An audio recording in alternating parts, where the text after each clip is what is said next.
Hello everyone, and welcome to game number 1 in our best of 5 series between GSG, for the team that has actually bothered to come up with a small little tag for themselves, and Roller and Pbhead. So this map looking maybe a little bit less forgiving than some of the others we've seen. We do see some high carbon tiles, so there is a chance we're going to see some scavengers once again, potentially a nice scientific location with all this iron and water, and there is iron literally through the entire map.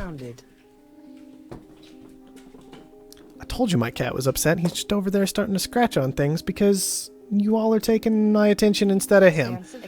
Anyway, he's done with that now, and we're going to make absolutely certain of that as we actually get into the game here. Everybody has managed to get founded. Looked like Pbhead was going to be our first player. I miss having the list here of people who founded in what order, because I can actually look away for a moment and get a good idea for that. Regardless, Pbhead has picked up a nice scientific location, with Roller taking a nice expansive location on the opposite side of the map. That is generally what you want to do. It allows you to spread out and get decent access to almost any claim you would like, whereas Gameslayer and Saberman have gone for the far more classic expansive with robotic play. And one big thing to notice here is I actually absolutely love this location out of Saberman in this case, for the expansive colony, because he's got like access to 4 geotherms that he could realistically superconductor without too much trouble if he wanted to. Like seriously, even just picking up 2 of these here and here, that's going to be a nice big boost for him. Power providing adjacency bonus for robotic buildings. That is something that a lot of people forget about quite frequently. And so he's potentially in a great position to just go ahead and make that move into a pleasure dome, patent lab, so on and so forth from there, and move on forward with this game. That said, Saberman and Gameslayer are a little bit behind when it comes to the upgrades at this point. Pbhead just throwing down 6 steel all at once. I have to take a break for a second again. My cat is threatening to turn off power to my computer. Hold on. You need to stop causing problems today. I don't know why he is being such a pest right here and now. He's been cranky lately. Regardless, we're back. Roller is moving into some food, aluminum, and power. Very, very early power out of Roller, I just want to point out, which is nice in that it kind of helps guarantee your opponent isn't going to run away with it when they do something like start as a power robot, as we've seen Gameslayer is already into that, but it is a little bit of a risk considering you're not expanding into other things as quickly. Here, I think it's worked out very nicely. It kind of guarantees Roller that long term, or at least for the time being, once his geotherms are established, his geotherm power is going to be more effective than Gameslayer's solar power, and so it definitely keeps this game from running away from these 2 players. And as you can see, Roller is making pure profit off of that. He has no debt to pay through, and so that should be very, very nice for him. That said, the farms are not being as effective as one might hope.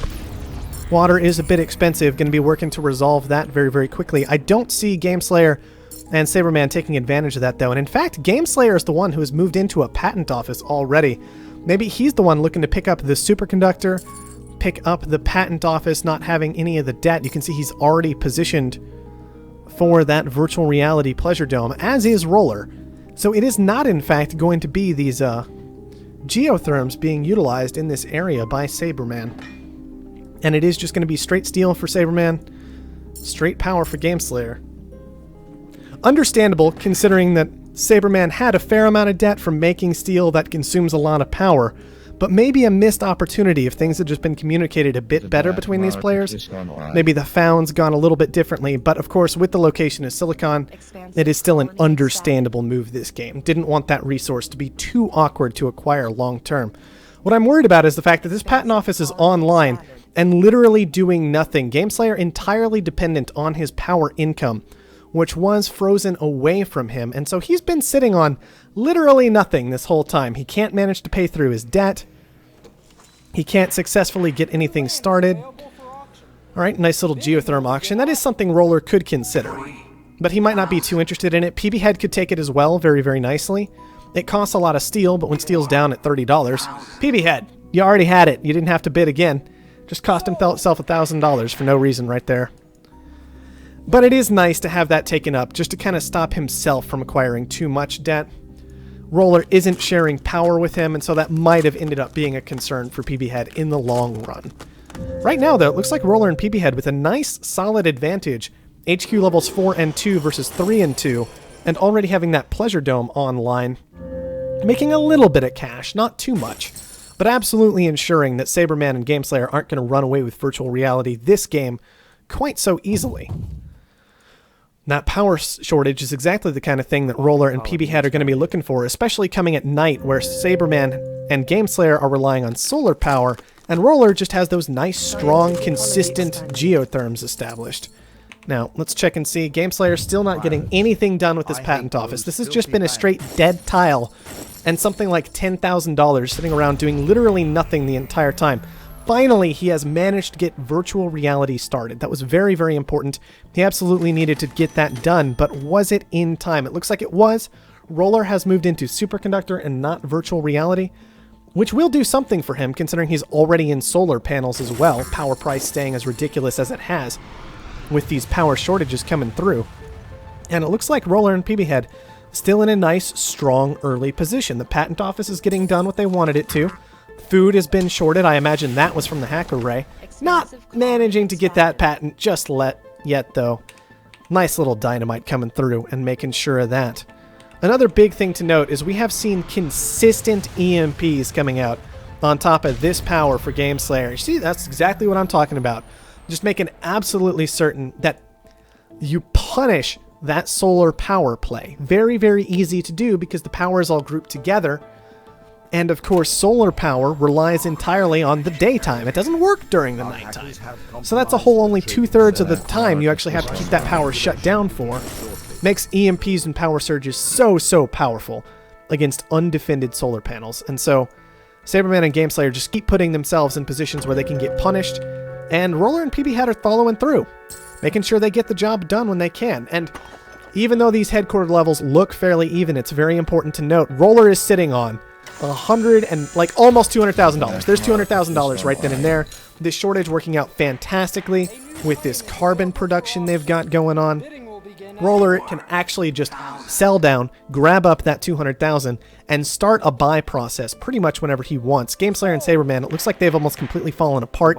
Pbhead grabs up that extra claim for a mere $4,000. You can always take a claim for $4,000. I mean, that's just crazy. Absolutely ridiculous. Pbhead's not going to get punished for that at all. He's already in C levels of debt, but he just doesn't care. He's going to keep chugging away because Roller is so close to finishing out this game, sitting on almost $300,000 right here and now. He actually, just to be absolutely certain things go okay, he has purchased up all of Pbhead's stock. I'd say that was absolutely, completely unnecessary.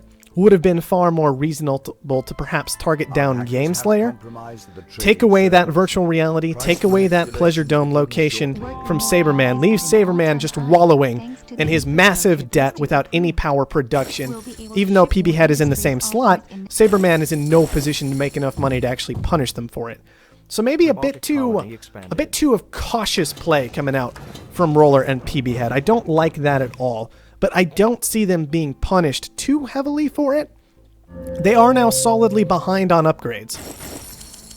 But I really don't like them giving up that massive advantage they had. That said, still pulling in now $4,000 a second off power, this price should start tanking in a serious way right here and now. Look at all these solar panels with superconductor attached to them, I believe. Yeah, they did manage to push to that superconductor after repairing the patent office. Shortages still coming through on all these important resources. I mean, the guys are still sitting on $233,000. Saberman has dropped to the point where he can no longer utilize the black market. Gameslayer not making any money off of power still, sitting on 23,000 debt, 22,000, and not pulling in enough to really cover that. I mean, as you can see, even right now, Gameslayer with all this power production, it's just not enough. At the moment, he's still leaking because he's sharing it with Saberman, trying to keep Saberman afloat at the moment. It's just a huge, massive power lead once again coming into effect this game. Gameslayer committing so many resources to virtual reality, and he has never gotten a single bit of benefit out of it whatsoever. Never plays to the Pleasure Dome at all. Almost never got any benefit out of these solar panels, out of this power. Consistently frozen. Goon squads in poor locations. It just hasn't gone well for him. That said, Gameslayer has managed to take up 2 stock in Roller. which is now very, very, very valuable. But I still don't see where his in-game move can be. Roller has managed to secure Saberman away from Gameslayer. Gameslayer just left alone in the world. All he's got is a hacker array and a tile where he could put down a virtual reality pleasure dome. Other than that, 4 solar panels doing absolutely nothing for him. The elemental quarries should be pretty helpful right now, considering Silicon has gotten out of control with all these solar panels getting planted, and it's not like he's not making any money at all, but you're fighting back against 3 headquarters, and Saberman is just going to go ahead, Gameslayer is going to go ahead and give it up. And that is going to be game number 1, a bit conservatively, over to Roller and Pbhead. Would have loved to see them get a bit aggressive there. I don't think there was any reason for them to hold back in the fashion that they did. I think they were in a position to just straight up eliminate their opponents, but they had such a massive lead. Even the pulling back they did didn't punish them in the slightest. And they were able to still press on through very, very easily for a clean victory in game number 1. Not too much more to look at that game. I do want to take a look at Black Market because I think we were seeing a lot more of that than we usually do at the start of this game. 5 uses from Pbhead, only one of them a goon squad. One of them, in fact, a cook the books getting thrown out by PB, just making sure he can keep access to that black market, keep his debt from going too far out of control. Some filthy pirates and those couple of EMPs. Roller, on the other hand, 8 purchases, a lot of spies going down to make sure he knew exactly what was going on. EMP, a nuke, a dynamite, and 2 goon squads out of Roller, whereas Gameslayer sitting back on just 2, dynamite and a goon squad, and of course Saberman back on 3, with a goon squad, pirates, and a corporate spy. So that did not go well for Saberman and Gameslayer. Just maybe trying to run before they were even to the point of walking that game, planting down a patent office and doing literally nothing for it for a good, 5 minutes it seemed like? That is not an acceptable position, and they were punished quite heavily for it. We'll have to see if they can pick it up in game number 2.